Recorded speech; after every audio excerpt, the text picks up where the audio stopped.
Di video kali ini kita akan membahas tentang jenis cacat las atau welding defect. Apa sih welding defect itu? Welding defect adalah kondisi ketidaksempurnaan yang ada pada pengelasan yang kita lakukan. Kalau defect ini ternyata tidak memenuhi standar atau di bawah standar, maka harus kita lakukan repair atau perbaikan. Dan jika kondisinya ternyata tidak apa-apa, tidak masalah dalam standar, maka kita bisa langsung ke proses berikutnya atau barang bisa dipakai. Secara umum atau secara garis besar, jenis cacat las ini dibedakan menjadi dua macam, yakni cacat las permukaan atau surface defect, yaitu cacat yang muncul di permukaan atau bisa terlihat, bisa terlihat oleh mata telanjang, atau kita harus menggunakan peralatan yang intinya cacat ini ditemukan di permukaan. Ada juga yang kedua, yaitu internal defect, yaitu cacat yang tidak muncul ke permukaan, yaitu cacat yang berada di dalam, bisa di dalam logam utama atau di dalam logam pengelasan. Apa saja jenis-jenisnya, baik surface defect maupun internal defect, kita akan bahas lebih lanjut. Yang pertama yaitu welding sputter. Sputter adalah percikan-percikan las seperti ini, titik-titik. Kalau di gambar ilustrasinya seperti ini, untuk di gambar nyatanya ada seperti ini. Besarnya ada yang besar, ada yang kecil. Ini biasanya sangat lengket. Dan ini termasuk kategori cacat las. Penyebabnya apa? Penyebabnya adalah percikan busur las. Bisa karena setting ampernya terlalu besar sehingga dia meletik-letik atau meledak-ledak kecil begitu. Bisa juga karena jarak busurnya yang terlalu jauh sehingga dia selain mengenai bagian yang kita las juga akan muncrat ke sekitarnya. Cara pencegahannya bagaimana? Pencegahannya adalah dengan memperbaiki parameter. Kalau tadi setting ampernya terlalu besar, maka bisa kita turunkan sedikit. Kalau ternyata jarak busurnya terlalu jauh, maka bisa kita dekatkan sesuai dengan parameter yang pas sehingga hasil las-lasannya bisa halus dan tidak banyak sputter. Sebenarnya sputter ini hampir pasti terjadi ya, cuman kita bisa langsung membersihkannya.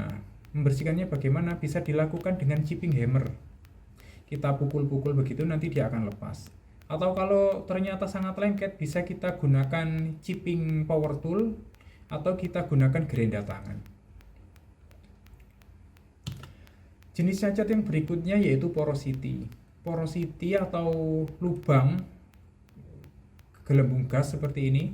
Nah, ini disebabkan oleh adanya gas yang terjebak, terutama gas oksigen yang terjebak pada saat kita melakukan pengelasan. Dari mana asalnya gas itu? Kalau kita proses lasnya SMAW, yaitu kan di dalamnya elektroda itu ada inti kawat las yang diselubungi oleh flak. Untuk kawat-kawat yang fluxnya rendah hidrogen, kalau lembab dia akan menimbulkan gas seperti ini. Hidrogen itu kalau dipanaskan akan berubah menjadi gas. Pada saat logam las ini membeku, awalnya mencair, membeku, ternyata gasnya belum sepenuhnya keluar, maka akan tercipta lubang seperti ini. Lubang ini tidak hanya ada di permukaan, tapi ada juga yang di root atau di bawah. Untuk ilustrasinya seperti ini, lubang-lubang.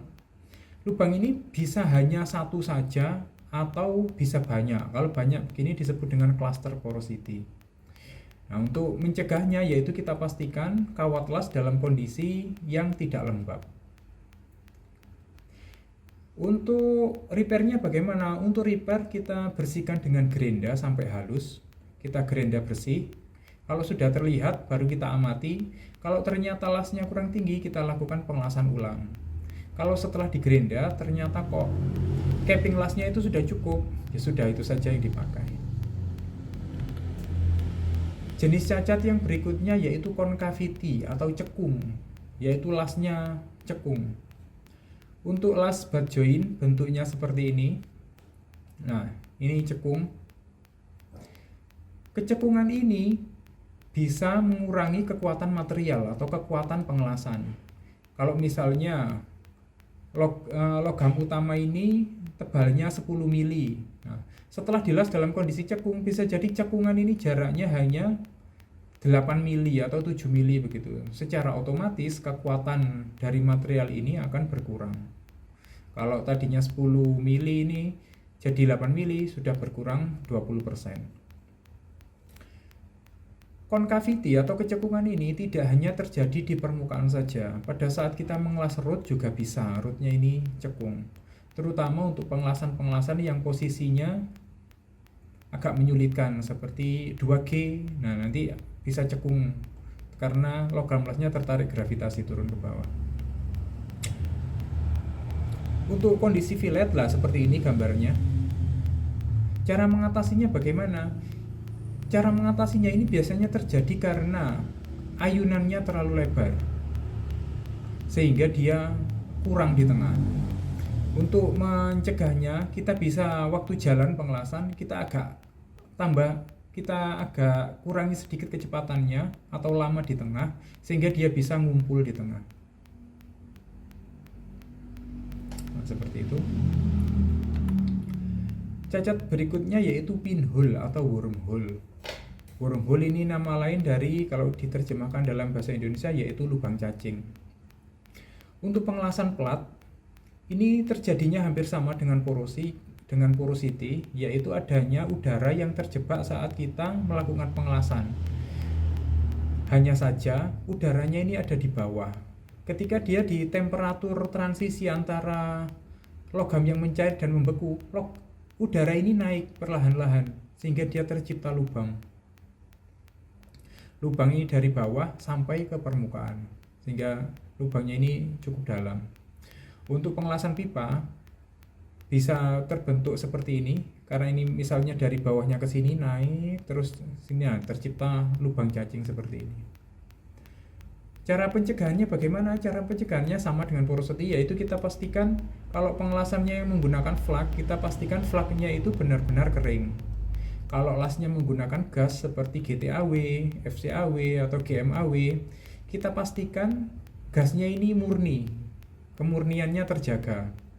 Dan juga kita pastikan waktu ngelas tidak ada angin yang bertiup. Kalau kita menggunakan argon, ternyata ada angin, nah oksigen bisa masuk, argonnya kalah, oksigennya kena ke pengelasan. Jenis cacat yang berikut